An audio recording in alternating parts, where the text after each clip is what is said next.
korupsinya Gibran yang dilaporkan oleh Dr. Ubaidillah Badrun sudah setahun lebih tidak dibahas, maka dikrosek ke Gibran dan jawabnya katanya adalah ya monggo kalau ada bukti. Jadi seolah-olah kalau kamu bisa menemukan bukti ya silakan, tapi kalau tidak bisa menemukan bukti ya. Nah ini yang menjadi masyarakat marah. Karena sementara itu orang yang jelas-jelas melakukan satu pelanggaran ya, dugaan masyarakat bahwa dia itu menerima sesuatu dari seorang pengusaha yang sehingga pengusaha itu kemudian tidak jadi diperiksa kononnya, dan ini terjadi obstruction objection ini yang dan berulang-ulang berlaku. Ini yang menyebabkan orang dalam keadaan seperti ini digadang-gadang mau untuk menjadi cawapres dengan merubah apa itu di MK, seolah-olah akan terjadi perubahan untuk umur ya, dari 40 menjadi 35. Ini yang tentunya akan menjadi masalah. Oleh karena itu kita akan melakukan tindak lanjut ini dari masyarakat yang pada siang hari ini dipelopori oleh apa itu tim 100 apa petisi 100. Ya. Apa? Petisi 100, maaf. Dari petisi 100 yang kita akan menggagas ini, dan sudah ada Bapak Profesor Dr. Amin Rais, dan nanti hadir bersama kita Bapak Profesor Indrayana, dan ada Bapak Profesor Antoni Budiawan sudah ada di tengah-tengah kita, ada Pak Marwan Batubara, dan nanti akan juga bersama dengan kita Bapak Maijen TNI Dedi S yang melalui Zoom juga.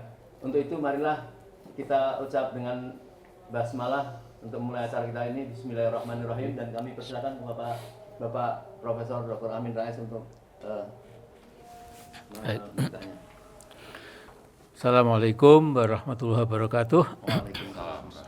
Alhamdulillahirrahmanirrahim. Wassalatu wassalamu ala asyrofil mursalin wa ala alihi wa sahbihi ajmain wa ba'du.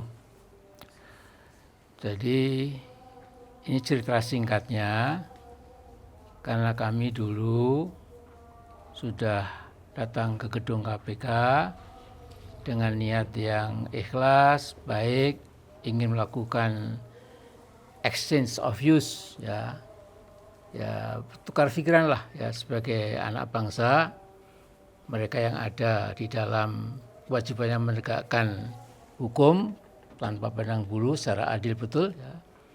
Negara kita, suara rakyat, sebagian rakyat paling tidak, itu ingin memberikan masukan-masukan supaya KPK jadi benar jalannya, tidak jadi ya katakanlah tontonan yang tidak menarik ya. Karena yang ditangkap OTT itu memang recehan ya. Sementara yang triliunan itu memang bahkan dilindungi ya. Nah, karena itu Pak Marwan dan petisi 100 yang saya cocok betul ya, perlu kita follow up, yaitu insya Allah kita akan dengan tim yang lebih solid lagi, lebih kuat lagi, akan mendatangi penegak hukum juga lainnya selain KPK ya. Kalau tidak salah namanya Kejaksaan Agung. Nah, untuk itu saya kira Pak Marwan silahkan Pak membeberkan lebih jauh, silahkan. Terima kasih. Assalamualaikum warahmatullahi wabarakatuh. Alhamdulillahirrahmanirrahim. Allahumma shalli ala sayyidina Muhammad. Sebetulnya rencana kita sesuai dengan daftar pembicara yang ada di webinar yang sudah kita sebarkan undangannya sejak kemarin siang, itu adalah bahwa kita akan menyampaikan berbagai pandangan dan tuntutan terhadap KPK terutama. Tentu ini juga relevan untuk di proses di kejaksaan misalnya, atau juga di DPR kalau itu relevan untuk misalnya membentuk pansus terkait dengan kasus ini. Tapi dari judul webinar yang sudah beredar bahwa kita meminta agar KPK itu segera memproses dua anak Presiden Jokowi, yaitu Gibran dan Kaesang, karena diduga terlibat KKN. Ya, KKN terutama yang kita sudah cermati cukup lama itu adalah tentang misalnya kasus pembakaran hutan oleh anak perusahaan Sinarmas yang digugat KLHK, ya, Kementerian LHK pada 2015, lalu pada 2-3 tahun berikutnya itu ada keputusan di Pengadilan Negeri Palembang. Ya, pada tahun berikutnya maksudnya. Jadi digugat itu 2015, 2016 itu ada putusan oleh Pengadilan Tinggi di Palembang, ya, Pengadilan Negeri. Yang intinya kalau dibandingkan antara gugatan KLHK dengan putusan Pengadilan Tinggi, Pengadilan Negeri, ya, Pengadilan Tinggi di Palembang itu ternyata yang besarnya gugatan itu 7,9 triliun karena anak perusahaan Sinarmas ini namanya Bumi Mekar Hijau, membakar hutan sehingga merugikan negara dan publik, dan saya kira ini juga pembakaran ini bukan hanya hutannya yang rusak, tapi masyarakat juga terkena polusi, dan asap yang timbul dari pembakaran itu justru sampai ke Malaysia, ke Singapura misalnya. Jadi ini sangat fatal, sehingga gugatan dari KLHK sebesar 7,9 triliun itu sangat relevan untuk ditetapkan sebagai putusan. Tapi ternyata putusan pengadilan tersebut hanya besarnya itu berubah sangat rendah, hanya menjadi 78 miliar. Jadi tuntutannya 7,9 triliun, putusannya hanya 78 miliar. Nah, kenapa ini bisa? Ternyata ini dikaitkan dengan bagaimana Sinarmas itu diduga kuat menyuap, ya, pemerintah atau penguasa, yang itu nanti bisa dilihat bagaimana dua anak presiden, yaitu Gibran dan Kaesang, itu bersama anak petinggi grup Sinarmas, ya, Gandhi Sulistianto namanya, ya, dan juga ada namanya Antoni Pradiptya. Ini bisa mendirikan perusahaan, dan Gibran dan Kaesang itu mendapat saham sekian persen. Jadi dengan kejadian seperti ini, lalu teman kita Ubedillah Badrun, dosen UNJ, itu melaporkan bahwa ini terjadi suap menyuap. Nah, tapi putusan KPK itu menyatakan misalnya bahwa Gibran dan Kaesang itu bukan pejabat negara, sehingga tidak bisa kena delik gratifikasi atau suap menyuap. Ya, ini delik alasan yang disampaikan oleh KPK, sehingga tidak bisa dilanjutkan. Tapi apakah hal itu bisa kita percaya? Tentu tidak, ya. Bahwa ini kita yakini, kita sangat yakin bahwa ini ada kaitan dengan putusan tadi oleh pengadilan, ya, dari 7,9 triliun hanya menjadi 78 miliar rupiah, dan putusan ini tidak jauh waktunya dengan terjadinya pembentukan perusahaan yang didukung oleh Sinarmas Group, di mana anak Presiden Jokowi yaitu Gibran dan Kaesang itu mendapat manfaat. Dan saya kira kaitannya bukan hanya bicara tentang bahwa Gibran dan Kaesang ini bukan pejabat negara, tapi bapaknya kan pejabat negara. Sehingga kita sangat yakin bahwa ini memang terjadi suap menyuap. Dan faktanya setelah itu, misalnya pejabat atau pimpinan di Sinarmas itu bisa menjadi duta besar di Korea Selatan. Lalu ada juga yang menjadi wakil ketua otorita IKN misalnya, yang belakangan menjadi One Team Press. Nah, jadi karena itu saya kira dari kasus ini saja sebetulnya sudah sangat layak bagi KPK itu untuk memproses, melakukan penyelidikan tidak dengan alasan bahwa ini mereka ini bukan pejabat negara. Pejabat negara itu bapaknya, yaitu namanya Presiden Jokowi, jadi sangat relevan.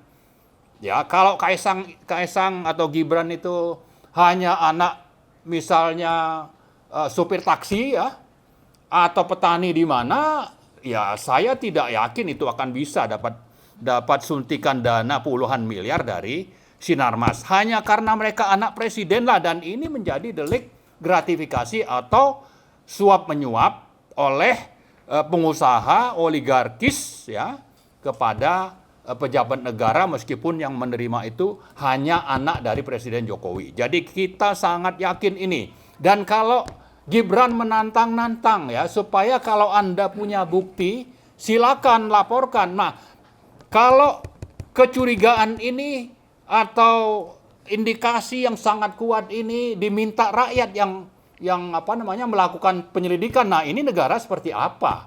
Mestinya yang namanya KPK bekerja sama dengan Kejaksaan Agung, lalu juga dengan Polri itu melakukan penyelidikan, bukan justru menutup-nutupi. Ya, justru mereka lah yang harus membuktikan apa yang menjadi keluhan masyarakat ini. Ini kalau negara ini diselenggarakan dengan benar, tidak dikendalikan oleh oligarki.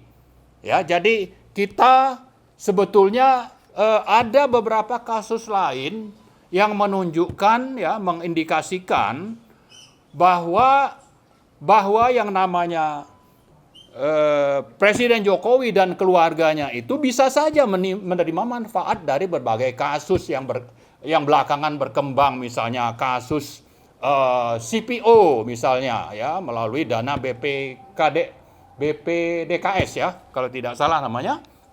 Kemudian juga ada kasus BTS ya. Lalu ada kasus-kasus lain yang sebetulnya ini bisa menjadi delik kalau ingin benar-benar dituntaskan, dan aparat hukum seperti KPK, kemudian Kejaksaan Agung dan Polri melakukan tugasnya dengan benar sesuai dengan amanat konstitusi. Termasuk sebetulnya juga pernah disinggung kasus dana bansos yang melibatkan Mensos Juliari Batubara. Di sana juga disebut-sebut tentang keterlibatan dari anak Presiden Jokowi. Ya, itu disebutkan juga. Jadi sebetulnya kalau bicara kasus ya sudah lebih dari cukup untuk menjerat adanya penyuapan kepada anak presiden oleh perusahaan-perusahaan oligarkis. Tapi karena memang pemerintahan ini pemerintahan oligarki ya, dan justru mereka bukan saja bisa mengeliminasi proses hukum, malah mereka juga terlibat dalam pembentukan berbagai undang-undang dan peraturan, misalnya yang saya ingat cukup jelas bagaimana keterlibatan oligarki, antara lain adalah dalam pembentukan undang-undang minerba, dalam pembentukan undang-undang omnibus cipta kerja, dan terakhir ya itu omnibus kesehatan. Di sana kita bisa melihat daftar dari oligarki yang terlibat dalam pembentukan undang-undang tersebut. Jadi kembali lagi kuncinya adalah bahwa ini memang pemerintahan oligarki. Kemudian penguasa itu dapat manfaat dari pengusaha. Kemudian penguasa ini mendapat manfaat juga yang bisa ditransfer, dinikmati oleh keluarganya. Dan contohnya adalah Gibran dan Kaisang. Dan karena itu rakyat sudah merasa ini sudah sangat lebih dari cukup untuk diproses oleh lembaga penegak hukum, terutama KPK, kemudian Kejaksaan Agung, lalu juga Polri. Dan terakhir saya kira, karena ini kasus menyangkut kelangsungan hidup bangsa Indonesia, kita berharap juga sebetulnya DPR punya wewenang dan punya kewajiban untuk mendengarkan aspirasi masyarakat, untuk sekaligus kita harap segera membentuk pansus terkait dengan keluarga Presiden Joko Widodo ini. Salah satunya yang sudah pernah kita tuntut sebelumnya adalah tentang kasus di sektor industri nikel yang bukan saja menguntungkan oligarki, pengusaha-pengusaha tertentu, tapi juga memberi manfaat yang sangat besar bagi negara Cina. Dan ini saya kira sudah menyinggung atau sudah mencederai ya, rasa keadilan masyarakat, kedaulatan bangsa Indonesia, dan karena itu kita berharap supaya DPR segera membentuk pansus, khususnya terkait dengan Gibran dan Kaesang, tapi juga pansus yang melibatkan berbagai kejahatan di sektor industri nikel. Saya kira itu mungkin yang menjadi latar belakang kenapa kita menyelenggarakan acara ini. Terima kasih. Assalamualaikum warahmatullahi wabarakatuh. Waalaikumsalam warahmatullahi wabarakatuh. Pak Profesor Denny sudah ada? Ada. Hah? Baru lagi joining. Oh ya. Lagi Ya, jadi beberapa bulan yang lalu kita juga webinar bersama Profesor Denny Indrayana. Beliau menceritakan ada sebuah atau dua buah perusahaan di Kalimantan yang dalam proses pemeriksaan atau penyelidikan dari KPK, tetapi justru di saat-saat itu Presiden Jokowi meresmikan perusahaan di milik mereka itu, sehingga terjadi kemandekan atau berhenti proses dari KPK untuk memproses itu. Itulah yang dikatakan Profesor Denny Indrayana, ini terjadi obstruction of justice, jadi penghalang-halangan orang untuk diperlakukan secara hukum.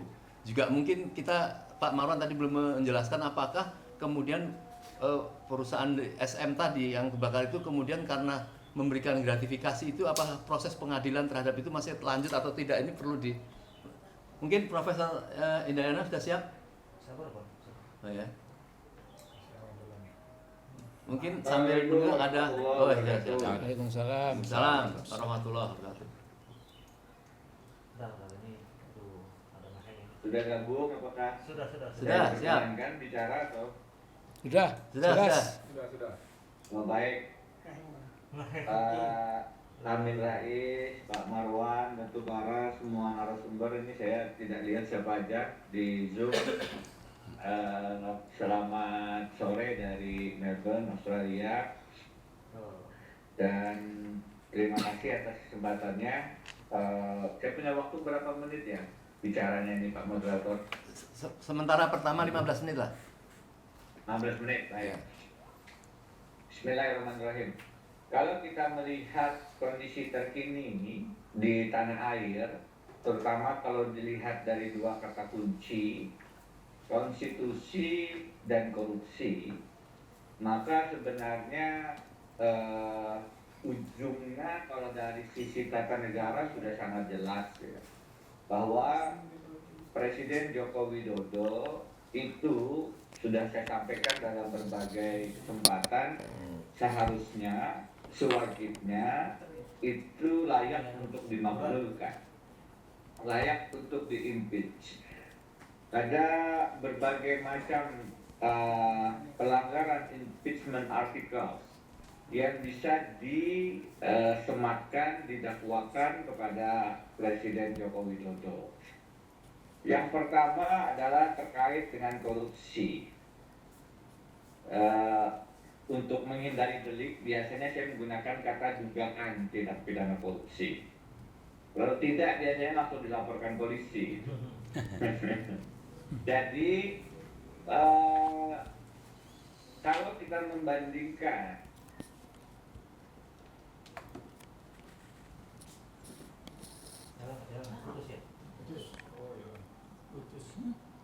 Ada? Enggak, di sini Coba dibangun. Ya Pak Reni. Di sini lancar. Assalamualaikum. Internet kita lancar. Oh gitu ya, dari sana ya. Di hijack. Ya, udah. Gantian sekarang kita ini. Yang tidak ada di Amerika dan kita tambahkan dalam konstitusi kita untuk bisa mengimpeach presiden adalah korupsi. Ada dua minimal ada dua tindak pidana korupsi yang diduga dilakukan oleh Presiden Joko Widodo. Yang pertama adalah obstruction of justice. Obstruction of justice ini artinya menghalang-halangi penyidikan, penegakan hukum tindak pidana korupsi. Tadi sudah disampaikan ya. Kalau salah satunya disebut terkait dengan kasus korupsi di Kalimantan Selatan, tentu harus dibuktikan. Jadi ada dugaan tindak pidana korupsi terkait dengan penyuapan pajak. Jadi di Kalimantan Selatan ini kan ada satu Crazy Rich yang menambang batu bara dan salah satu yang menjadi sumber kekayaannya adalah terkait dengan tambang batu bara itu.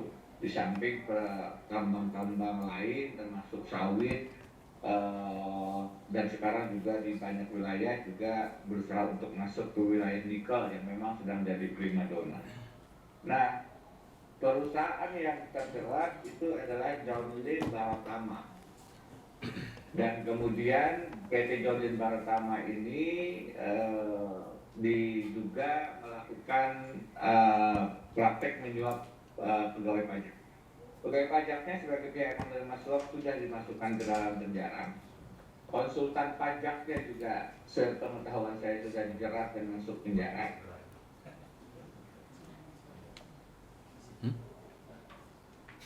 Nah, itu justru tidak tersentuh. Kenapa demikian? Karena kalau diruntut di administrasi hukum Kementerian Hukum dan HAM, pemiliknya ini adalah 99% seseorang yang bernama Andi Samsudin Arsyad. Nah, kenapa Andi Samsudin Arsyad atau dikenal dengan sebutan Haji Isam itu tidak terjerat?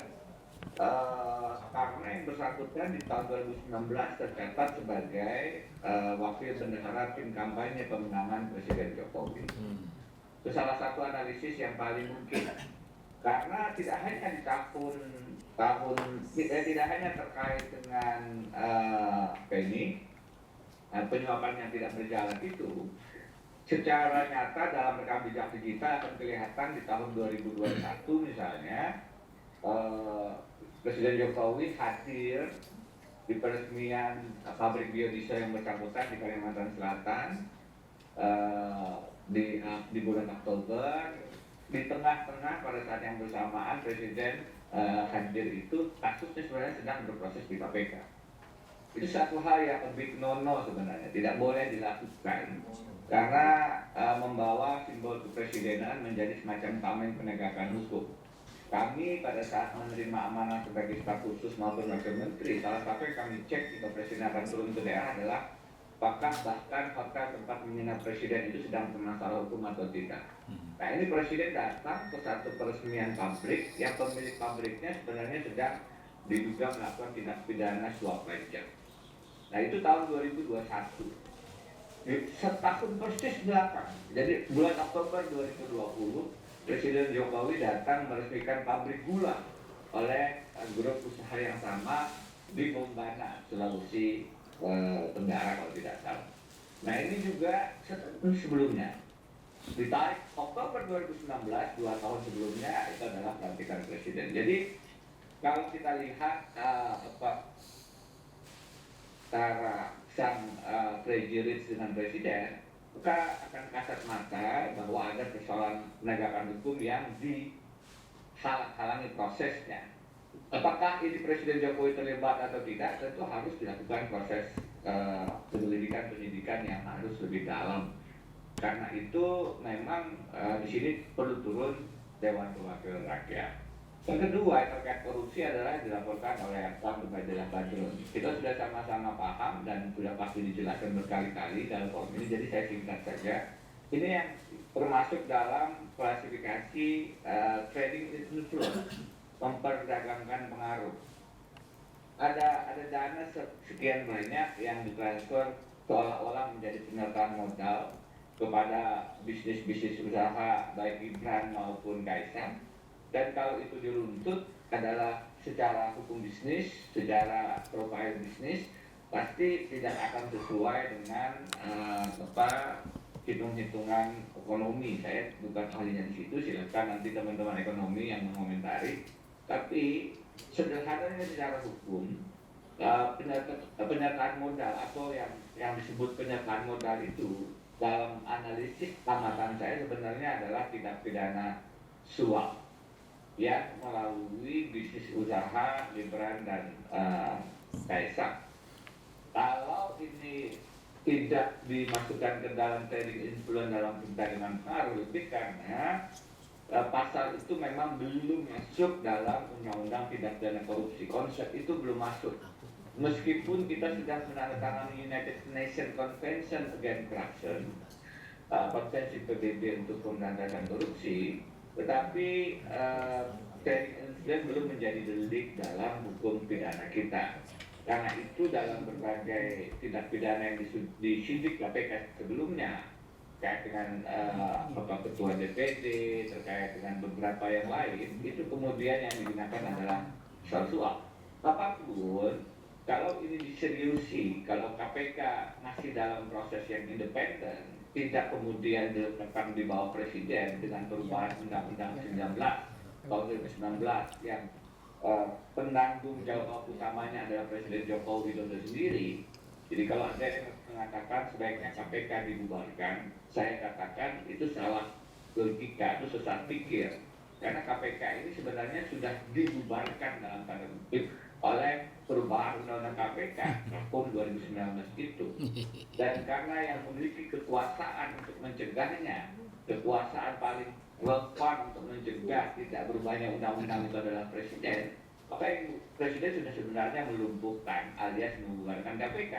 Jadi kalau sekarang sudah lumpuh, kemudian ada desakan membubarkan, itulah sesat logika. Ada sebenarnya sudah dilumpuhkan, sehingga kelihatan tidak berfungsi dengan baik, begitu.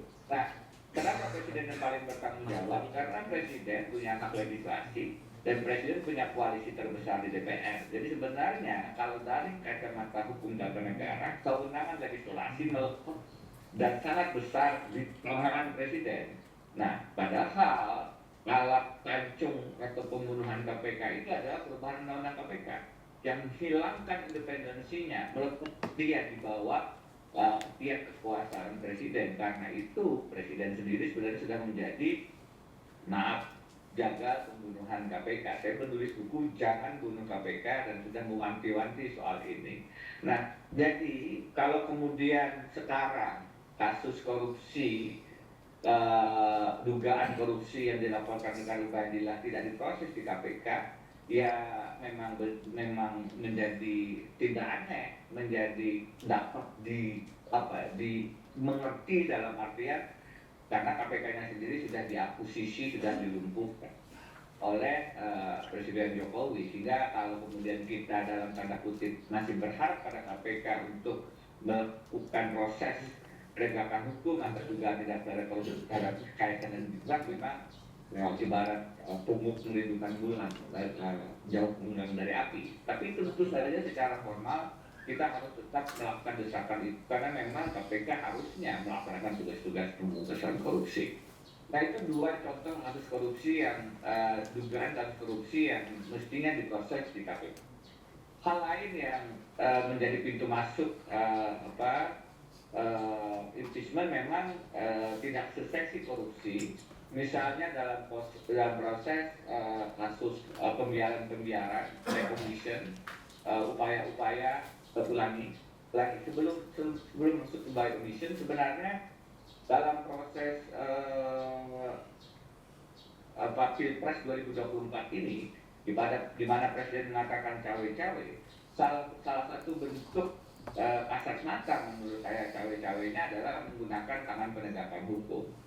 Puisi saya, korupsilah dalam pelukan koalisi, itu sebenarnya menunjukkan bagaimana penegakan hukum diarahkan tajam kepada lawan oposisi, siapa-siapa yang tidak sejalan dengan strategi pemenangan Pilpres Presiden Jokowi, dan kemudian tumpul kepada lawan oposisi. Kalau teman-teman melihat pemberitaan, membaca, menonton podcast, akan terang misalnya bagaimana kepada kelompok yang tidak sejalan dengan strategi pemenangan Pilpres, maka kasus-kasus penegakan hukum itu dipercepat. Kepada kawan-kawan koalisi yang masuk dalam barisan strategi pemenangan Pilpres Presiden Jokowi, maka kasus-kasus korupsinya tidak diteruskan. Nah ini memang kalau diminta ke kita mana buktinya, hanya asumsi. Ini juga sesat pikir, karena seharusnya yang diminta menghadirkan bukti itu aparat penegak hukum. Kalau masyarakat seperti saya, itu bisa menunjukkan indikasi-indikasi, bisa memberikan analisis-analisis, bisa menunjukkan ada bukti-bukti awal. Tapi kita akan kesulitan kalau kemudian diminta menghadirkan bukti hukum yang konkret. Nah, itu memerlukan proses penyelidikan dan penyidikan gitu. Sehingga melemparkan beban pembuktian kepada kita.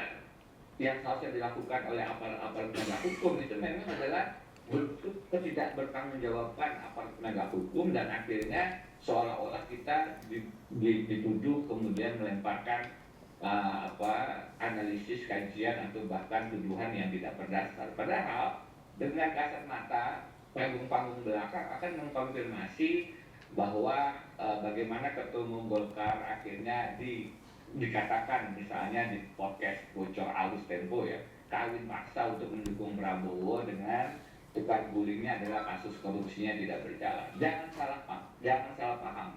Kita mendorong pelaku tindak pidana korupsi dari partai apapun, oleh siapapun, dimanapun, untuk diproses secara jelas, secara tegas, tanpa pandang bulu, tanpa kemudian harus pilih-pilih.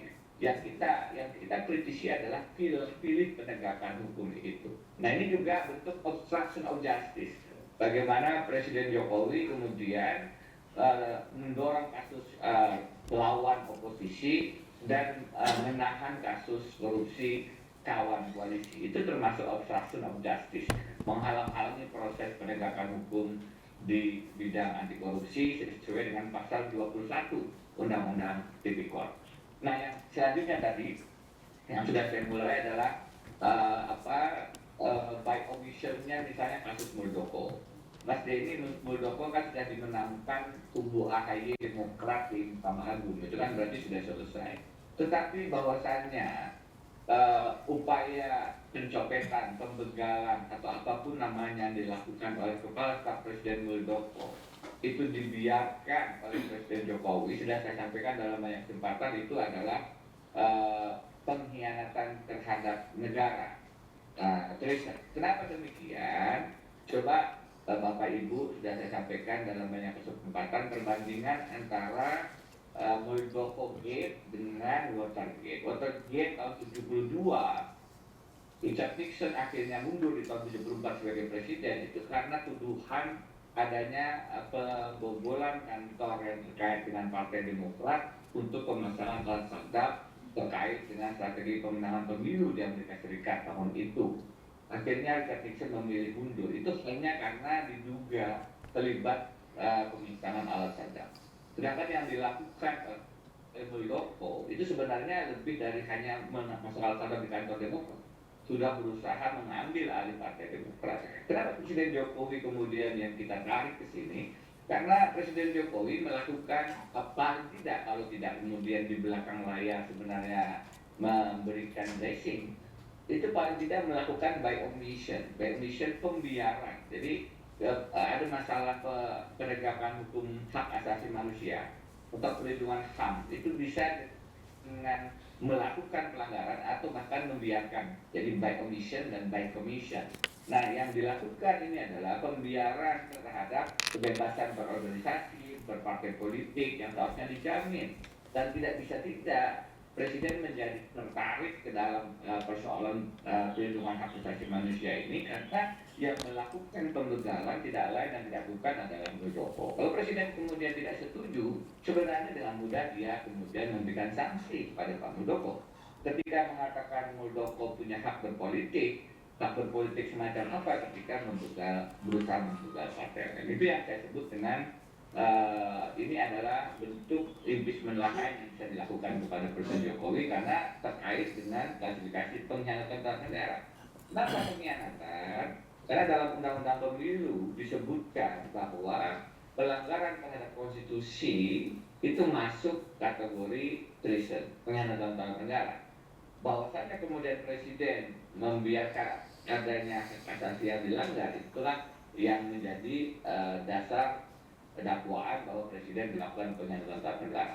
Masih banyak lagi yang lain, Bapak Ibu. Misalnya kalau kita bicara Mahkamah Konstitusi sekarang ini, apakah itu tidak ada intervensi dari Presiden dan lain-lain terhadap persoalan-persoalan perpanjangan masa jabatan Presiden, dan bahkan terkait dengan kemungkinan syarat umum cawapres yang 35 tahun, terkait dengan kemungkinan potensi Gibran. Hari ini saya melaporkan Ketua Mahkamah Konstitusi Anwar Usman ke Majelis Kehormatan MKMK, Majelis Kehormatan Mahkamah Konstitusi, disingkat MKMK. Kenapa? Karena dalam Peraturan Mahkamah Konstitusi nomor 9 tahun 2016 yang merupakan kode etik dan perilaku hakim konstitusi, ada beberapa prinsip yang harus ditegakkan oleh para hakim. Salah satu diantaranya adalah prinsip tetap berpihakkan atau dalam bahasa Inggris adalah impartiality. Di situ dikatakan dalam butir kelima, penerapan prinsip tetap berpihakan itu adalah seorang hakim konstitusi harus, bahasanya katanya adalah harus mundur dari memeriksa suatu perkara jika dianggap tidak bisa bersikap imparsial karena ada kepentingan langsung dari keluarganya. Ini adalah konsep universal, di mana dikenal dengan istilah recus atau juga judicial incapacity, judicial disqualification, mendiskualifikasi diri, tidak punya hak lagi untuk melakukan pemeriksaan menjadi hakim karena laporannya terkait langsung dengan kepentingan keluarga. Kan ada argumentasi hukum bahwa yang menjadi pemohon bukan Gibran, yang menjadi pemohon bukan Jokowi, sehingga tidak fair kalau kemudian Anwar Usman diminta mengundurkan diri. Saya katakan tidak, karena putusan ini akan menentukan siapa yang kemudian berpeluang maju, dan sudah menjadi rahasia umum bahwa salah satu yang kemudian menunggu putusan MK adalah Gibran Rakabuming yang merupakan adalah anak Presiden Jokowi. Dan kalau dikatakan ini putusan MK itu omnes berlaku untuk semua sehingga tidak kemudian hanya bagi Gibran, maka argumentasi lainnya adalah yang menjadi capres cawapres itu tidak semua yang menjadi capres dan cawapres itu bahkan bisa dihitung dengan jari. Salah satunya ditentukan oleh survei yang tidak tentu juga apakah objektif atau pesanan begitu. Tetapi itu menunjukkan bahwa orang yang terkena imbas saat mau capres itu bukan semua, tetapi barangkali tidak sampai 5 atau 10 orang. Karena itu pada saat itu terkait dengan Gibran Rakabuming, kepentingan langsung politik Jokowi dan Gibran, doakan Pak Usman mestinya mundur. Tetapi inilah Bapak Ibu, saya tutup dengan, karena waktunya hanya 15 menit, saya tutup dengan hukum sekarang memang hanya dijadikan alat, direndahkan, hanya dijadikan alat untuk strategi pemenangan Pilpres 2024.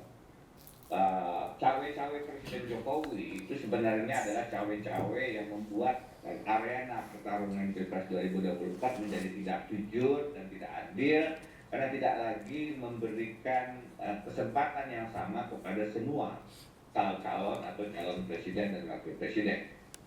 Sudah menjadi pengetahuan umum bahwa Presiden Jokowi mempunyai preferensi kepada 1-2 kandidat, dan mempunyai resistensi terhadap satu kandidat yang lain. Kalau sekarang kita bicara 3 bakal calon presiden.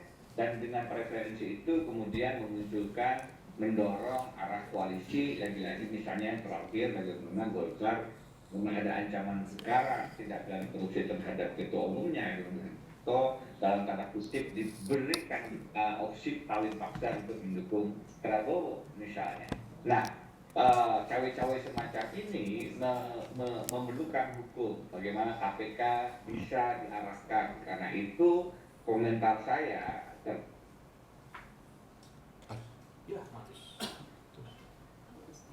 salah satu putusan yang menunjukkan MK sudah tunduk kepada strategi pemenangan Pilpres, karena panjangan 1 tahun itu diperlukan para pimpinan KPK, komisioner Firly Bahuri dan kawan-kawan yang secara etis itu banyak persoalan tetap menjabat sampai selesainya Pilpres. Dengan demikian kasus mana yang bisa diolah dan kasus mana yang bisa ditahan itu masih dalam ruang strategi pemenangan Pilpres kepentingan Presiden Jokowi.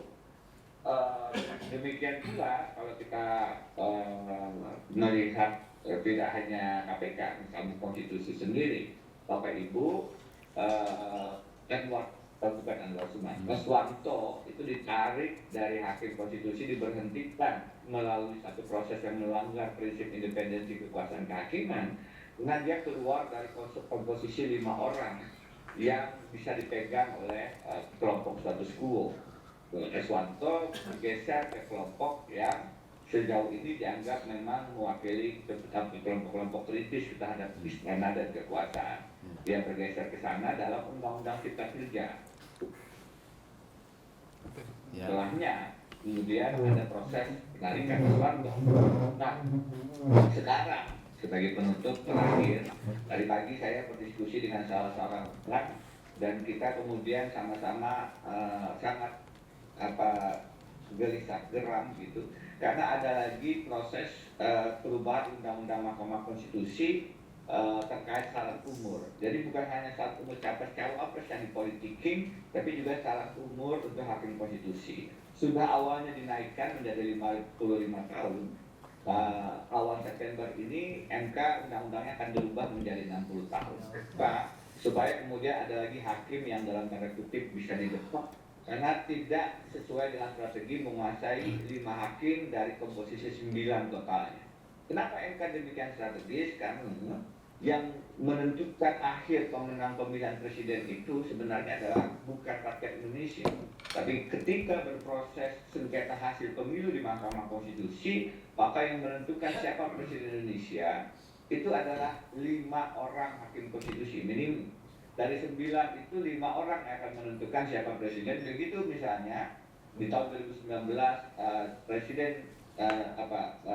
Prabowo mengajukan sengketa hasil KMK, maka siapa yang menjadi presiden ditentukan oleh palu hakim 9 hakim konstitusi. Kalau 99 tidak sepakat, minimal 5 menentukan siapa yang menjadi presiden dan 4 yang kemudian bisa berbeda pandangan. Karena itu perubahan undang-undang Mahkamah Konstitusi dalam waktu dekat di awal September yang hanya merubah syarat umur menjadi lebih tua 60 tahun itu adalah upaya kocok ulang terhadap komposisi hakim supaya betul-betul ada 5 orang yang dikuasai, sehingga nanti kalau ternyata ada pemilihan presiden dan ada kasus penghitungan suara, sengketa hasil penghitungan suara BMK bisa diarahkan untuk tetap memenangkan kubu status quo. Ini yang harus sama-sama kita perhatikan, bahwa hukum lagi-lagi hanya dijadikan alat strategi pemenangan Pilpres 2024. Karena itu memang tidak ada jalan lain.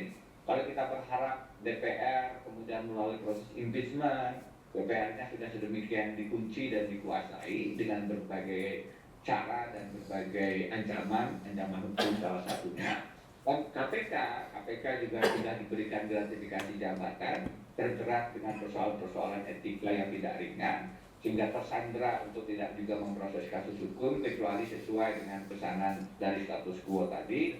Mahkamah Konstitusi pun tidak luput dari intervensi. Saya bersuara keras karena menjaga misalnya sistem pemilu proporsional tetap terbuka, walaupun konsekuensinya dipolisikan dan lain-lain. Dari ini saya melaporkan Ketua Anwar Usman, meskipun juga ada konsekuensi barangkali juga ada serangan balik. Dan saya masih juga dilaporkan pelanggaran kode etik ke organisasi tempat kami.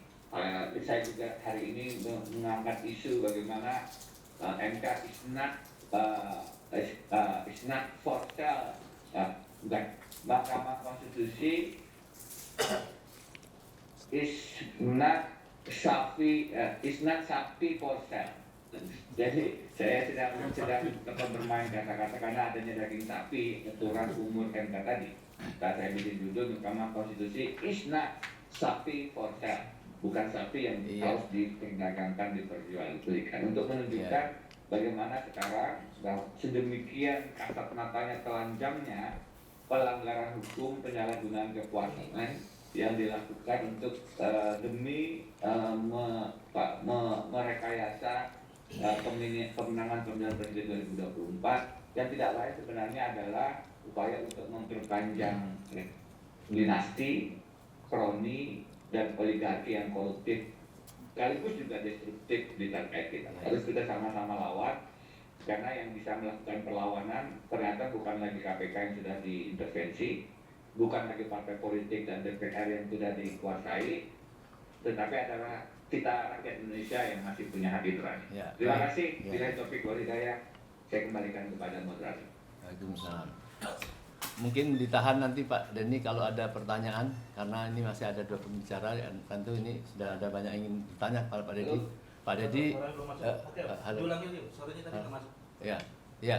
Jadi apa yang disampaikan Pak Denny tadi lebih luas dari sekedar yang kita minta terkaitan Gibran sama Kaisang, dan tentu ini nanti akan banyak sekali pertanyaan berkaitan dengan proses impeachment yang Pak Prof Denny tadi kayaknya juga sudah agak ragu juga apakah dari DPR ini bisa memproses itu. Baik, ada Prof Antoni Budiawan mungkin menyampaikan dari sisi lain, silakan Pak. Terima kasih Om Lim. Ya. Selamat siang untuk Tamin, Pak Marwan, Ustadz, dan teman-teman yang semua yang hadir di sini, dan juga kepada para pembicara lain, Prof Denny, dan mungkin nanti Jenderal Deddy Budiman. Saya mau fokus kepada apa yang sedang diangkat topik ini, yaitu bahwa rakyat menuntut KPK agar bisa segera memproses dugaan KKN Gibran dan Kaisang. Nah, kalau kita lihat bahwa KKN ini jatuhnya Soeharto, yaitu adanya dugaan KKN yang sangat besar yang dikritisi oleh rakyat, yang kemudian keluarlah setelah Presiden Soeharto jatuh yang namanya TAP MPR nomor 11, yaitu tentang penyelenggaraan yang bersih dari korupsi, kolusi, dan nepotisme. Itu TAP MPR nomor 11 tahun 1998 yang menjadi cikal bakal ditetapkan Undang-Undang Tindak Pidana Korupsi, yaitu Tipikor, dan juga Undang-Undang tentang KPK yang harus independen. Nah, di dalam TAP MPR nomor 4 itu, nomor 11 tahun 98, pasal 4-nya adalah upaya pemberantasan korupsi, kolusi, dan nepotisme harus dilakukan secara tegas terhadap siapapun juga. Baik pejabat negara, mantan pejabat negara, keluarga, dan kroninya. Maupun pihak swasta, konglomerat, termasuk pada saat itu ditulis mantan Presiden Soeharto.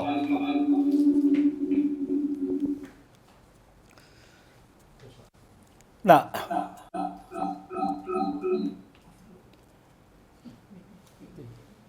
Undang-Undang KPK ini, mengenai keberadaan KPK ini adalah sangat penting bagi kesejahteraan bangsa di masa yang akan datang. Kalau kita lihat, Korea Selatan begitu bisa maju, meskipun 5 presiden dari 7 presiden Korea Selatan itu ditangkap dan dihukum penjara. Korea Selatan bisa maju sampai detik ini karena supremasi hukum itu berjalan dengan baik. Nah, ini yang kita harapkan, bahwa dengan adanya TAP MPR, anti KKN, dan undang-undang lainnya, bahwa penegakan hukum ini harus dilakukan kepada semua pihak. Nah, sekarang kita kembali kepada dugaan Gibran dan Kaisang. Tadi sudah diungkapkan oleh Pak Marwan, yaitu bahwa awalnya adalah ada kasus pembakaran hutan.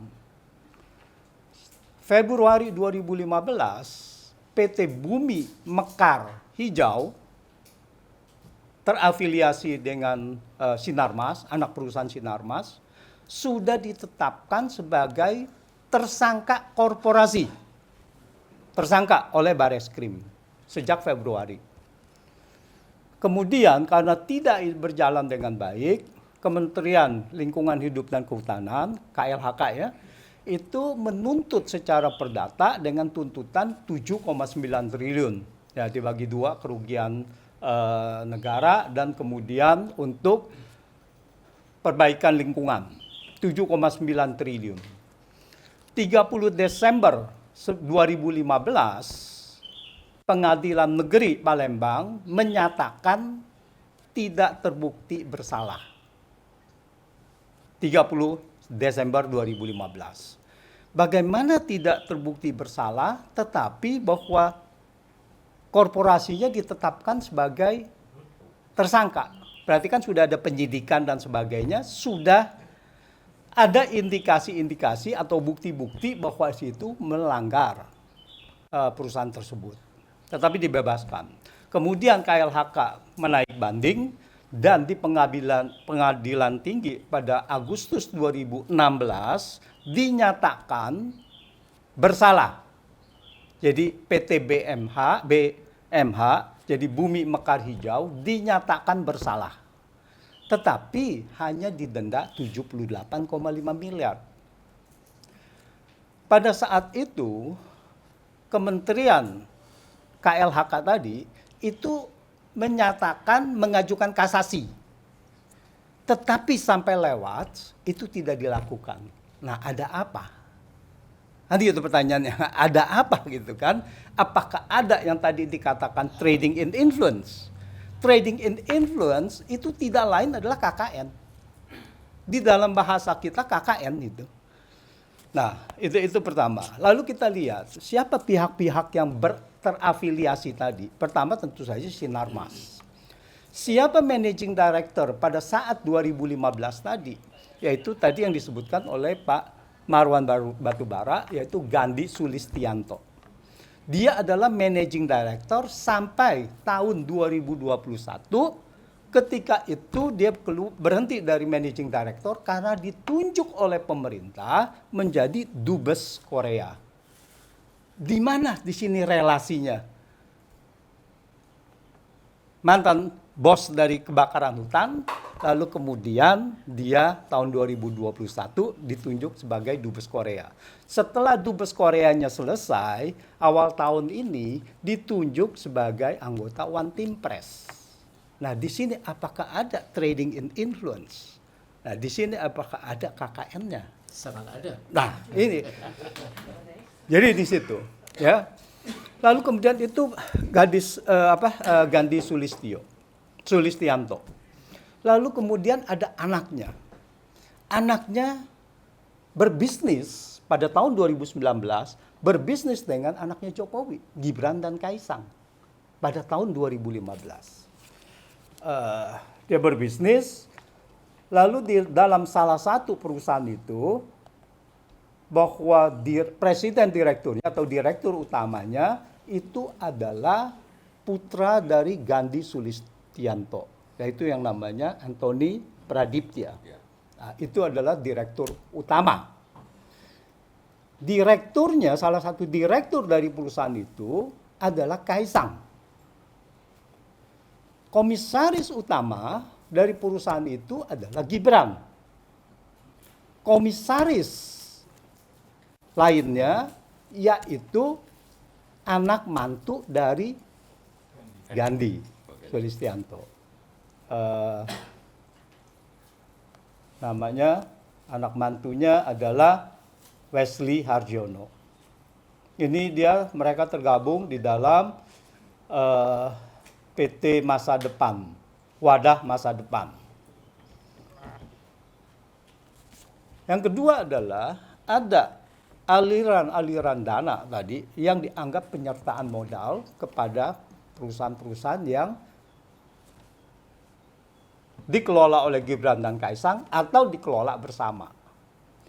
Nah, di sini apakah ada trading in influence? Apakah ada KKN?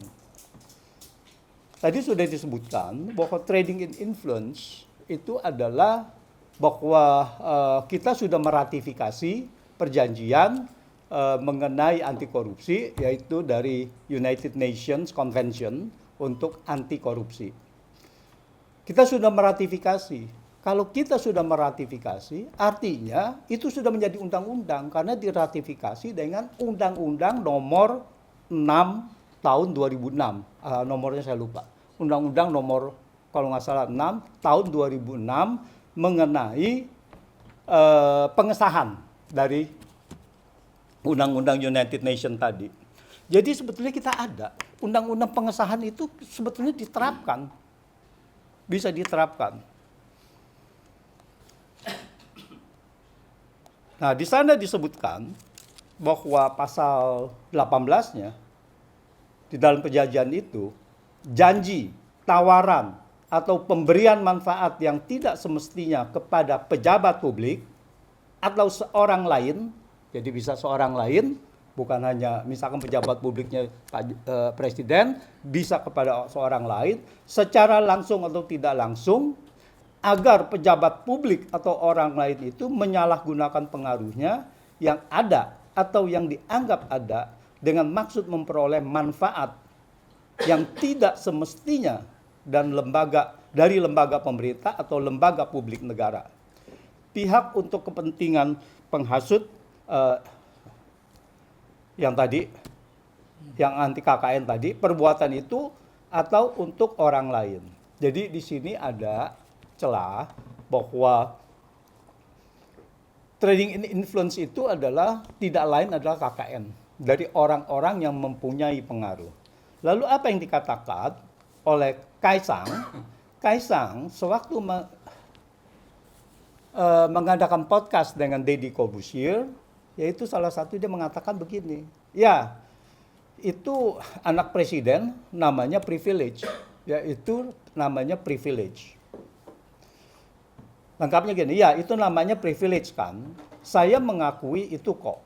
Saya mau pembelaan bagaimana pun pasti itu ada privilege kan.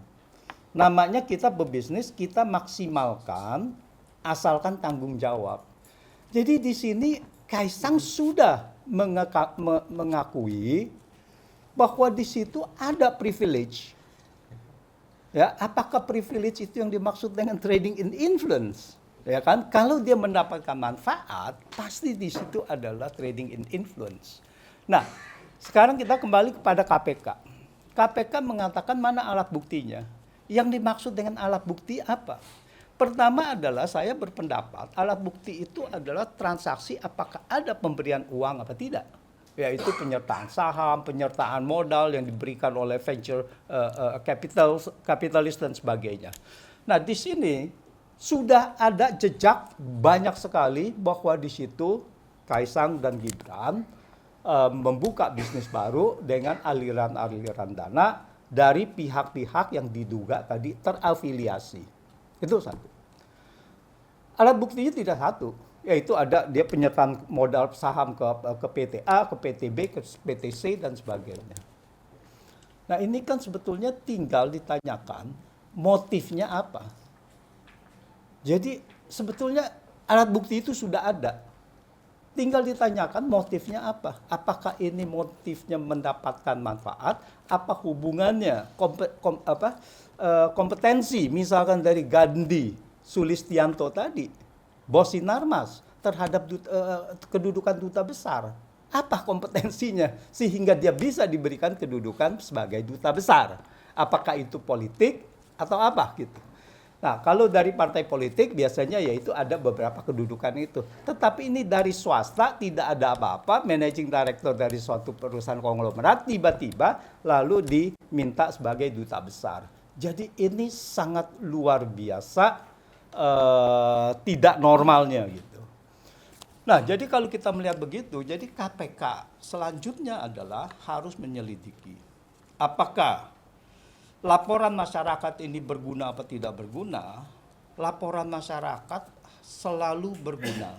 Bahwa pada saat ini KPK tidak bisa melaksanakan sesuai dengan tugasnya. Jadi kalau saya lihat masyarakat ini tidak minta bahwa KPK menjadikan tersangka. Masyarakat meminta bahwa proses ini berjalan sebagaimana mestinya, sebagaimana keadilan hukum itu harus berjalan kepada semua pihak. Nah, ini tugas KPK. Jadi kalau dibilang KPK bahwa ini belum ada alat bukti, bahwa Gibran dan Kaisang bukan pejabat publik, yang dipermasalahkan bukan Gibran dan Kaisang sebagai pejabat publiknya, tetapi sebagai trading influence atau sebagai KKN-nya. Ini yang harus ditegaskan. Nah, disitulah bahwa KPK seharusnya kalau mau alat bukti lebih lanjut, KPK pernah memanggil Ubedillah Badrun dan Ubedillah Badrun memberikan data-data tambahan. Nah, untuk itu KPK seharusnya memanggil semua pihak yang terkait, yaitu pihak yang pemberi dana, lalu juga Kaisang dan Gibran, apa motifnya bahwa mereka menanamkan dananya di sana. Nah, semua pihak harus diperiksa sehingga di situ KPK baru bisa menentukan apa motif dari pemberian dana tersebut. Apakah ada unsur KKN, apakah ada unsur trading in influence. Nah, silakan KPK setelah memeriksa itu bisa membuka kepada publik bagaimana kedudukan status hukum itu. Kalau tidak, kasihan Kaisang dan Gibran sekarang sudah menjadi persepsi di masyarakat bahwa di sini terjadi KKN. Jadi sudah ada judgement dari masyarakat bahwa Gibran dan Kaisang melakukan KKN dengan kedudukan ayahnya sebagai presiden. Nah, ini tidak fair kepada Kaisang dan Gibran. Semoga KPK bisa meluruskan ini semua. Terima kasih. Baik, terima kasih Prof. Antoni. Jadi jelas yang saya tangkap apa sulitnya bagi KPK bila ingin meninjau laporan dari Dr. Ubedillah yang sudah setahun itu dan memproses itu, tetapi memang melihat dari kedatangan para pegawai kemarin ke sana itu tidak mau menanggapi, jadi memang tidak mau bermaksud atau belum ada perintah untuk menindaklanjuti itu. Jadi saya kira masukan-masukan tadi dari 3 narasumber tadi sangat luar biasa, dan tentu kita nanti mengharapkan apa itu jalan keluar dari Pak Amin, apa yang harus dilakukan sudah terhadap penguasa yang global kayak gini nih. Nah, mungkin masih ada Maijen Dedi di ujung sana bisa mau menambahkan sesuatu. Beliau adalah staf Panglima TNI. Ya. Sebelumnya. Iya, mantan. Silakan Pak Maijen Dedi.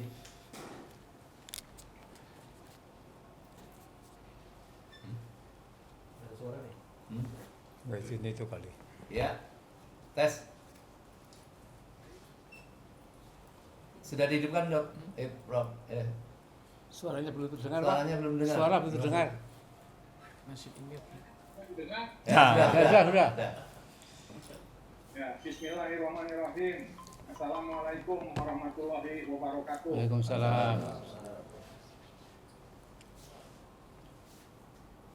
Petisi 100 itu maksud tujuannya agar DPR, MPR berfungsi untuk melengsarkan Jokowi yang sudah melanggar Undang-Undang Dasar 45.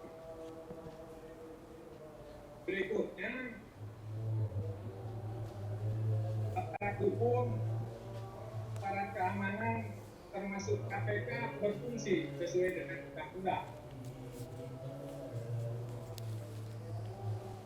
Pertanyaannya, kenapa DPR, MPR, KPK tidak berfungsi?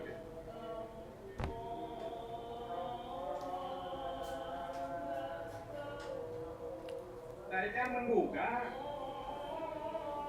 NKRI ini sedang dijajah oleh pusat. Jadi saya ulangi, kenapa DPR, MPR, KPK, aparat hukum, aparat keamanan tidak berfungsi? Saya menduga NKRI ini sedang dijajah oleh musang. Musang.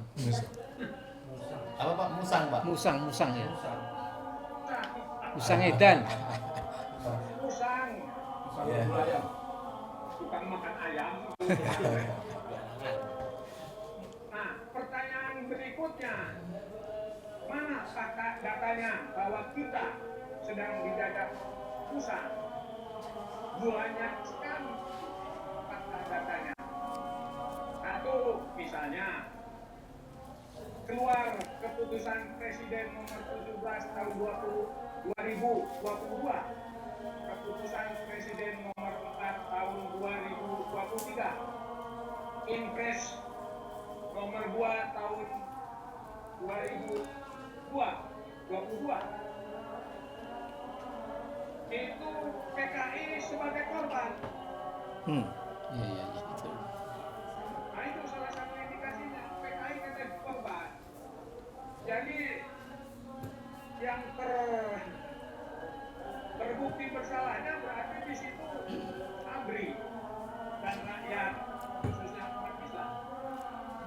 Fakta berikutnya, kedaulatan tidak di tangan rakyat lagi. Sekarang fakta bahwa kedaulatan ada di tangan oligarki yang terpapar pusat. Berikutnya, di bidang ekonomi, saya dengar menurut para pakar 80% rupiah itu milik mereka. Berikutnya, faktanya, tenaga kerja dari pusat ini mengalir deras, terutama zaman COVID sampai dengan sekarang. Kira-kira itu nggak mungkin, saya dengar dari para pakar itu udah 50 jutaan tenaga kerja dari pusat. Dan kasus-kasus senjata dan munisi yang mereka kuasai tidak pernah dimunculkan lagi untuk diadili, seperti yang di Jakarta, yang di Bandung. Indikasi berikutnya, kita diadu domba. Umat Islam difitnah, Islamfobia berjalan terus, padahal di PBB sudah diputuskan, sudah anti Islamfobia. Kebijakan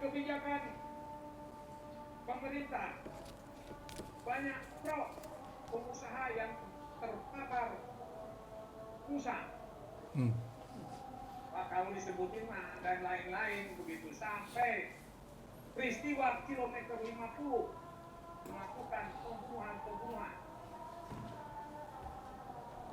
Saya prediksi berikutnya, kalau sudah dikuasai secara politik, secara ekonomi, secara militer, saya menduga Bumi Putra itu akan diselesaikan.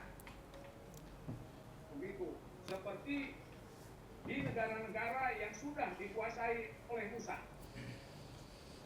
Pertanyaan berikutnya, apa yang harus dilakukan oleh kita, oleh TNI, oleh umat Islam? Kita sudah berusaha untuk menurunkan Jokowi secara konstitusional, secara hukum tidak berhasil karena DPR MPR tidak berfungsi. Untuk menyelesaikan KKN, KPK tidak berfungsi.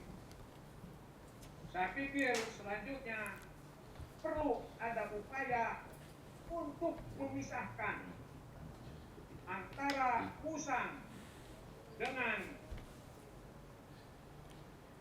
aparat hukum, aparat KPK dengan presiden, itu perlu dipisahkan sehingga tidak banyak berpengaruh terhadap pemerintahan kita. Kalau itu tidak bisa dikerjakan lagi, kita serahkan pada rakyat, harus diapakan DPR, PR yang tidak berfungsi lagi sesuai dengan undang-undang. Saya pikir itu saja yang perlu saya sampaikan. Lebih dan kurangnya saya mohon maaf. Wassalamualaikum warahmatullahi wabarakatuh. Waalaikumsalam. Terima kasih, Pak.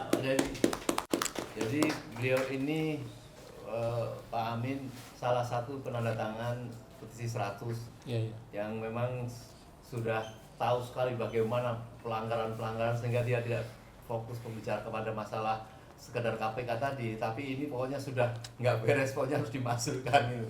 Terutama concern tadi sekali masalah meminta maaf kepada PKI itu.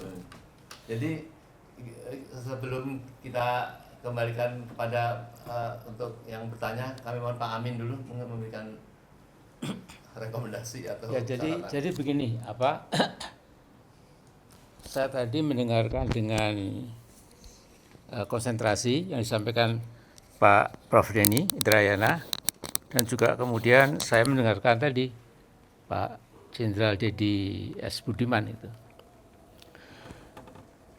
Nah, kita ini sepertinya sekarang ini kita seolah-olah dari orang yang melihat kita ini, ya, tokoh-tokoh itu kok dihinggapi halusinasi ya gitu loh, ya. Seolah-olah kita ini masih negara hukum itu loh, ya. Seolah hukum itu masih berlaku, masih berjalan gitu. Padahal ini kan jelas lawless country, sudah nggak ada hukum gitu. Coba tadi misalnya tidak melukai rakyat dan TNI terutama, ya, ketika yang dulu membunuh para jenderal, yang membunuh para kiai dan lain-lain, ya, kemudian dianggap sebagai korban HAM, ya. Penulisannya itu adalah non-judicial solution, ya.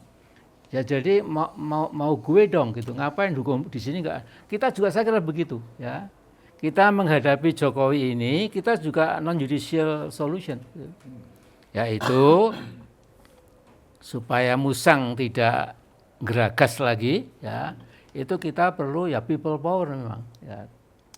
Cuma people power kita ini people power yang terukur, yang tertib, yang non violent, dasarnya ada di konstitusi kita begitu jelas gitu. Nah, jadi kalau kita biarkan, memang ini tahun-tahun 1-2 tahun ini kalau sudah selesai mereka menang, ya, kekhawatiran Pak Jenderal Deddy tadi memang kita rasakan semuanya gitu, ya. Jadi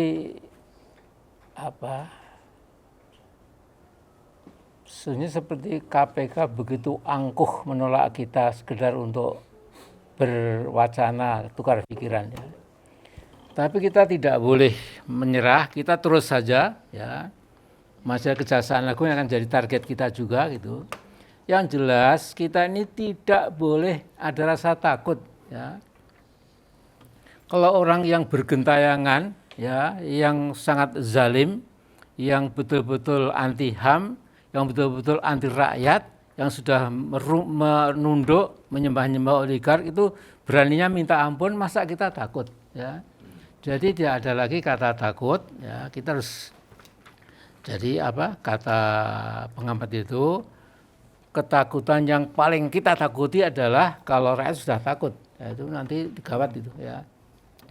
Jadi kalau saya sambil nanti kita bicarakan lagi, mungkin lebih terbatas lagi ya.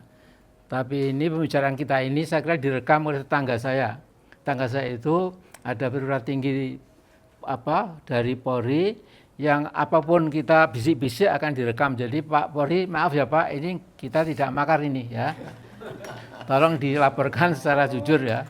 Gak ada masalah Pak Polri ya, I love you ya. Nah jadi terakhirlah, jadi mungkin kita akan mendengar yang lain lagi, nanti mungkin Pak Amran dan lain-lain. Tapi saya kira ya itu enough is enough ya. Ini tidak ada sadarnya, tidak ada nuraninya menurut saya, tidak ada lagi keberpihakan kepada rakyat kita, bangsa kita ya, di mana sebagian besar yang di bawah itu memang megap-megap kehidupannya itu ya. Kata Pak Rizal Ramli itu di bawah sudah nggak ada uang ya, hanya uang ditarik ke atas ya untuk membayar utang sama untuk bangun IKN Nusantara yang juga nggak jelas untungannya itu dan lain-lain.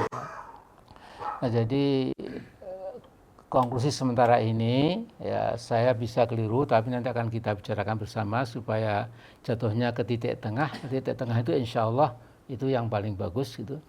Jadi saya kira andai kata Jokowi mau bersumpah ya tidak akan cawe-cawe dan menyelesaikan tugasnya sebaik-baiknya, tidak gentayangan ke sana kemari ya, itu mungkin kita jadi lebih aman ya.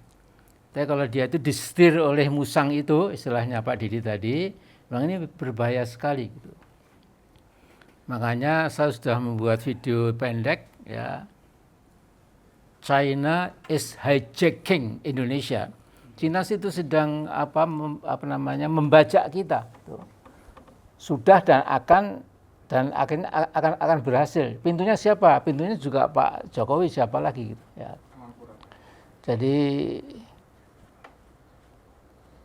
saya kira tadi yang diingatkan oleh Pak Antoni Budiawan ini, Pak Antoni Budiawan maaf, itu yang beringkuk ke penjara itu bukan hanya di Korea saja ya, tapi di Afrika Selatan yang kemarin Jokowi dan Luhut dan Menteri Luar Negeri pada ke sana ya.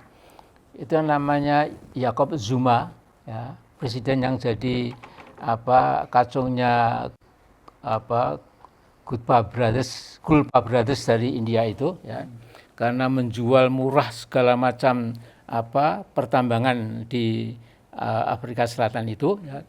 Kemudian begitu ganti presiden ya, dia meringkuk di penjara juga. Jadi sekarang di balik jeruji besi.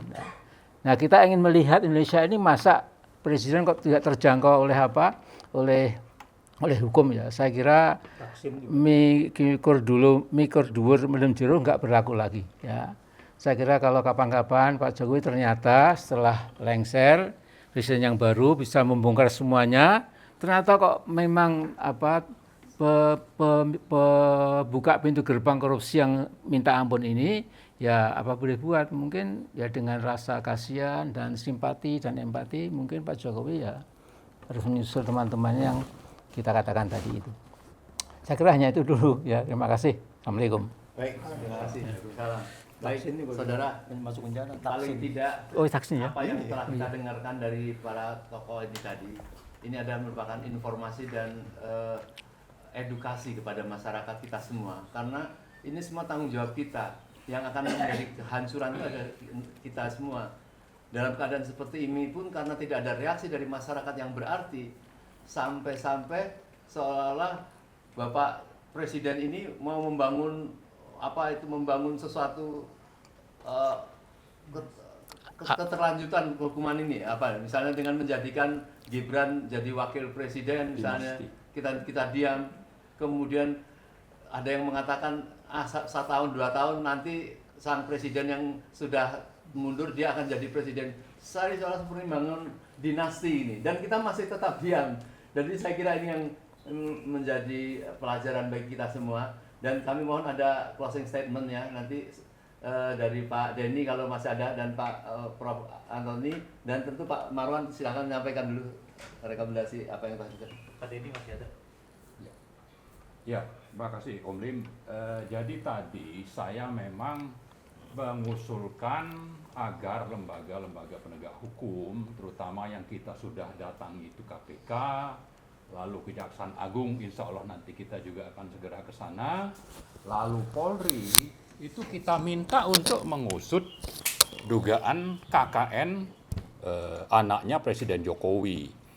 Kenapa kita melakukan itu? Kenapa kita menuntut? Karena memang kita ingin agar penyelenggara negara ini sesuai dengan aturan main yang diatur dalam konstitusi. Kemudian juga petisi 100 sudah meminta supaya MPR atau DPR memulai proses pemakzulan Presiden Jokowi untuk nanti menyampaikan hasil pansusnya mungkin di DPR ke MK, MK lalu menyerahkan hasilnya ke MPR. Nah, itu juga sama, kita bicara tentang aturan main. Kasus Gibran juga sama, kita datang ke sana untuk supaya negara ini diselenggarakan sesuai dengan aturan main. Tapi kalau itu tidak terjadi, maka wajar saja kalau kita mengajak rakyat untuk melakukan perlawanan kepada rezim oligarkis ini. Saya kira itu mungkin yang sangat penting untuk dicatat oleh siapapun, termasuk tadi Pak Amin bilang, kalau ada tetangga sebelah itu yang bergerak di sektor intelijen, ya supaya dicatat bahwa kami ini juga menyelenggarakan ini sesuai dengan konstitusi, aturan main.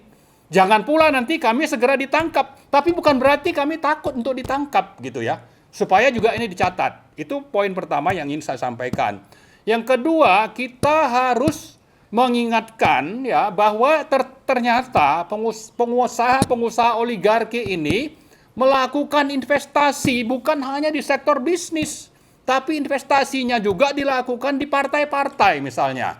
Di penguasa, mereka investasi salah satunya itu dengan menyuap. Ya, menyuap apakah itu anak-anak pejabat termasuk Gibran dan Kaisang yang kita duga itu terlibat KKN, tapi juga kemungkinan besar menyuap partai-partai. Untuk apa? Untuk menghasilkan partai dan eksekutif atau pemerintahan Jokowi itu menghasilkan kebijakan dan peraturan termasuk undang-undang yang menguntungkan para pengusaha oligarkis itu. Ini catatan penting kita bahwa ini terjadi sangat masif ya di pemerintahan Jokowi dan pemerintahan oligarkis ini. Kalau dulu mungkin tidak ada pengusaha atau yang berasal dari pengusaha menjadi duta besar, sampai ini terjadi ya. Terjadi di pemerintahan Jokowi ini seperti tadi juga sudah disampaikan Pak Antoni Budiawan. Jadi ini juga perlu kita ingatkan. Jadi rakyat tadi di poin pertama yang saya sebutkan itu supaya paham siapa yang memang harus bertanggung jawab terhadap situasi negara yang seperti ini yang semakin dikuasai oleh oligarki, dan salah satunya adalah pengusaha oligarkis yang melakukan suap terhadap penyelenggara negara termasuk diduga kuat ke partai-partai. Nah, poin ketiga, saya kira poin terakhir yang ingin saya sampaikan adalah bahwa semangat reformasi yang lahir di 97-98, di mana di sana juga kita mencatat banyak tokoh, salah satunya itu Pak Amin, sebetulnya juga termasuk itu Ibu Megawati yang menghasilkan partai, salah satunya partai reformis ya, kalau kita ingin katakan itu adalah PDIP. Jadi mari ya bersama rakyat ini, partai-partai oposisi dan juga PDIP bergabung bersama rakyat untuk bagaimana memakzulkan Presiden Jokowi, bagaimana mengajak rakyat supaya proses pemakzulan tersebut bisa terlaksana. Jadi mari partai-partai reformis ya, terutama itu kalau yang lahir setelah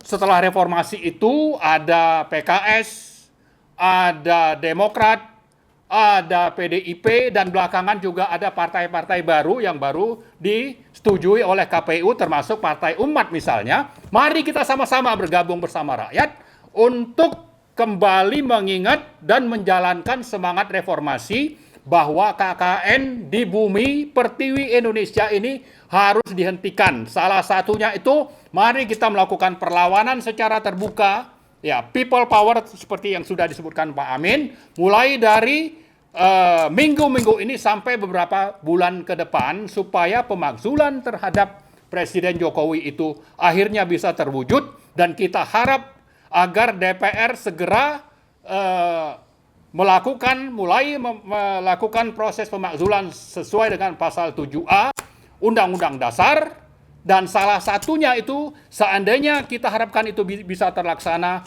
itu adalah bagaimana sikap dari partai-partai reformis. Salah satunya itu adalah PDIP, Ibu Mega. Bagaimana? Apakah Anda rela, ya, KKN di rezim Jokowi ini lebih buruk kondisinya saat ini dibanding sebelumnya, dan Anda waktu itu, Ibu Mega, terlibat untuk bagaimana rezim itu turun, padahal KKN-nya itu mungkin tidak separah sekarang. Kalau Anda tidak melakukan bagaimana ini tuntutan rakyat, maka kita bisa mengatakan Anda hipokrit. Kalau membiarkan rezim Jokowi ini terus berkuasa, dan ini adalah rezim oligarkis yang KKN-nya justru lebih parah dibanding sebelumnya. Saya kira itu, Om Lee. Makasih. Baik, mungkin langsung Prof. Denny, mungkin kayaknya masih ada di depan layarnya. Terima kasih. Dibuka lagi. Ngomong. Prof Denny dibuka lagi aja. Halo, hilang suaranya, Prof. Ya. Ya. Lanjut. Terima kasih banyak, Bapak Ibu. Saya ada 3 poin ya.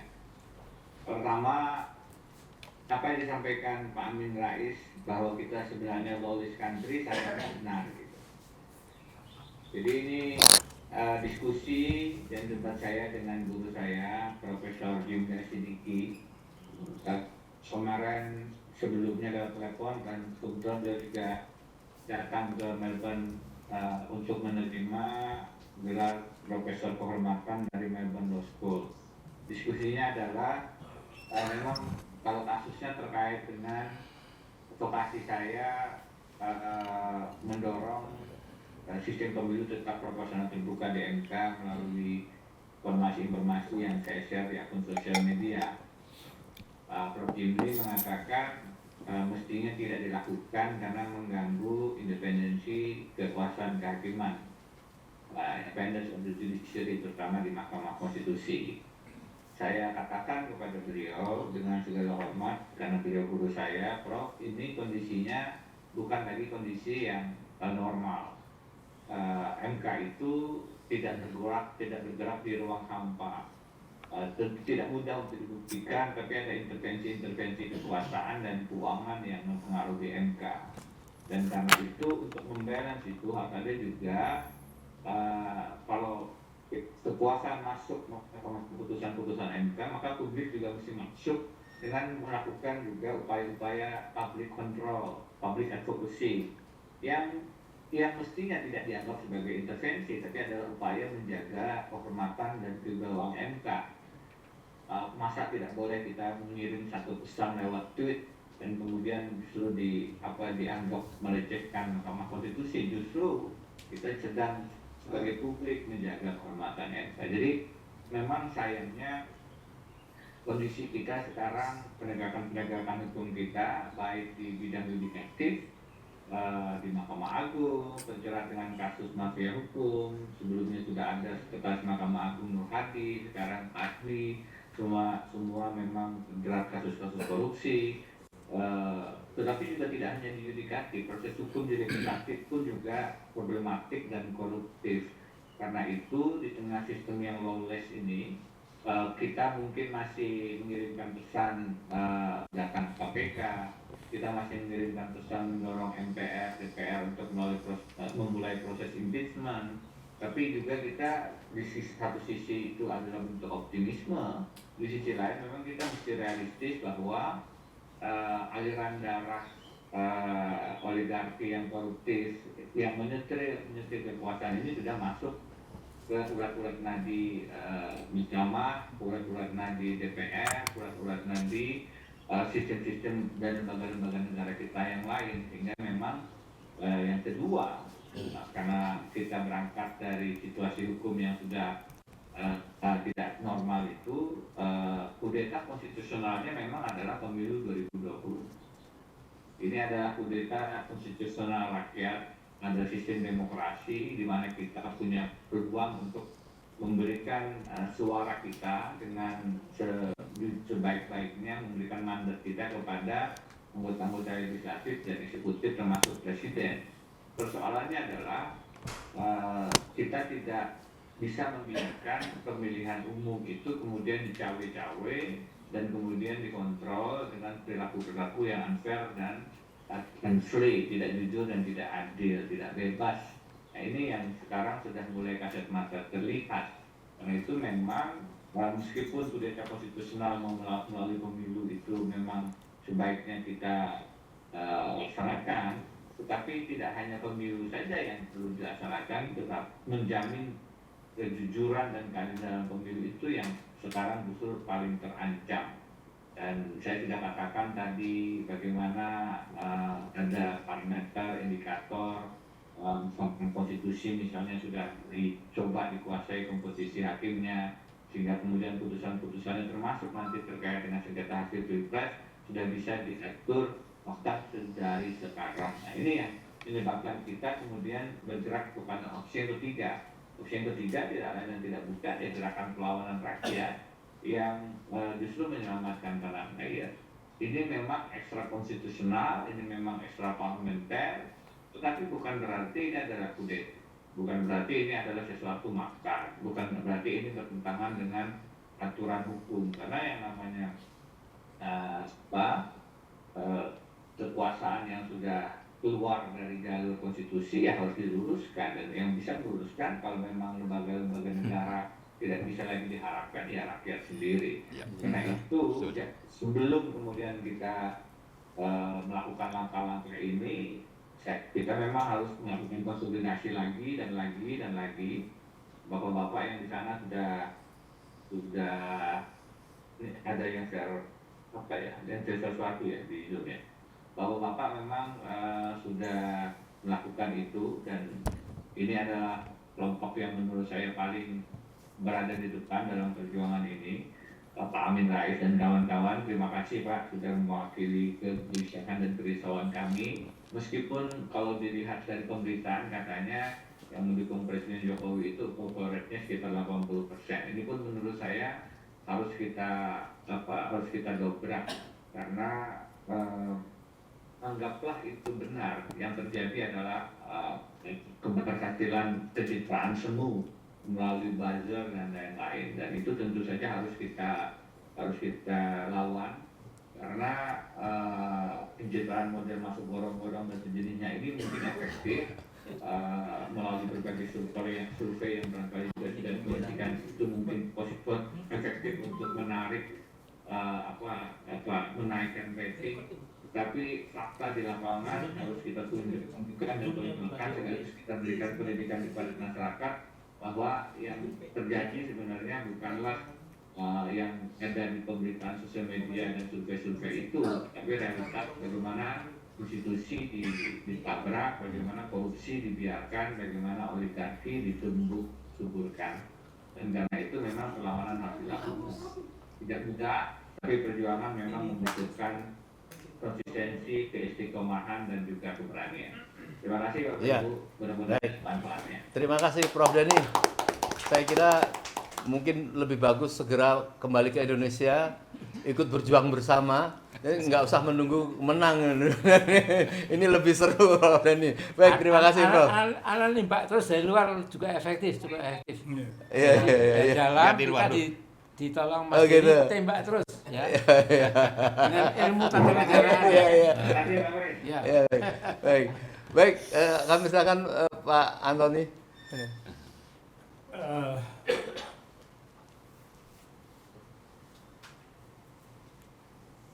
Jadi pendapat masyarakat bahwa Kaisang dan Gibran ini tengah melakukan KKN itu sudah berada di mana-mana. Itu adalah judgment. Kenapa? Bahwa indikasinya adalah kenapa penanaman modal kepada Kaisang dan Gibran tidak dilakukan sebelum Jokowi menjadi presiden. Kenapa dilakukan setelah Jokowi menjadi presiden? Nah, ini menjadi pertanyaan dan menjadi suatu indikasi bahwa di sini ada trading in influence. Jadi orang tidak percaya, pendapat masyarakat tidak percaya bahwa di sini benar-benar murni pendekatannya bisnis terhadap orang yang terafiliasi tadi dengan dia punya kekuasaan, dengan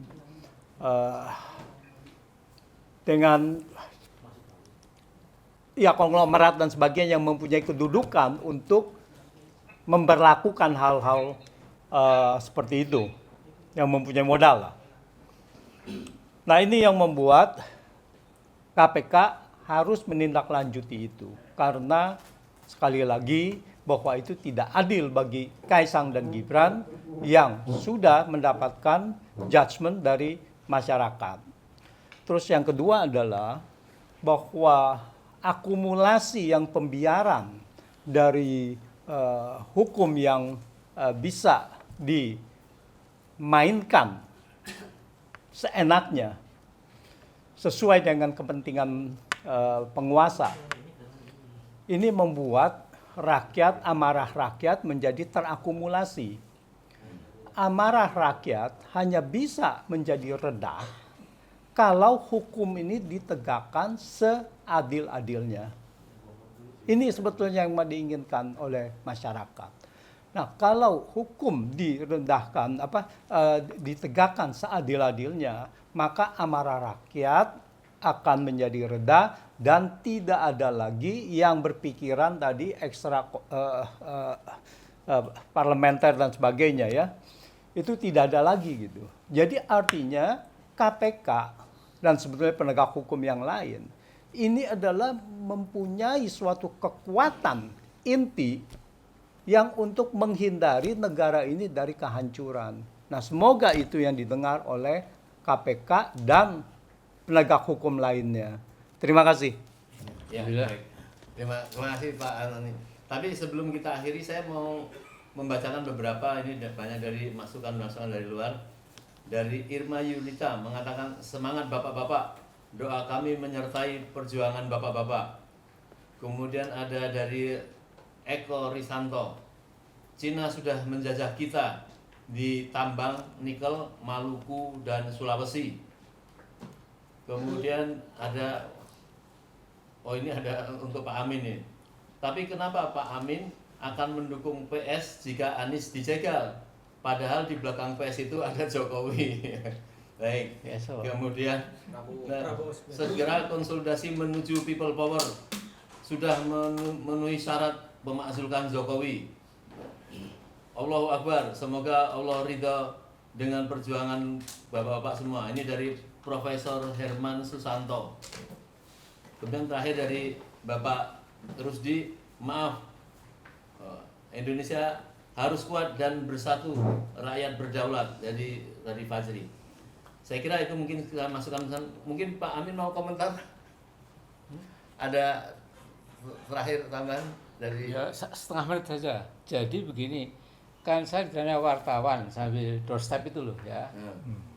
Memang saya diberitahu anak saya, Tasnim, Pak, kalau diterkam oleh jurnalis doorstep Pak, kadang-kadang kita lebih baik no comment saja Pak, lebih enak.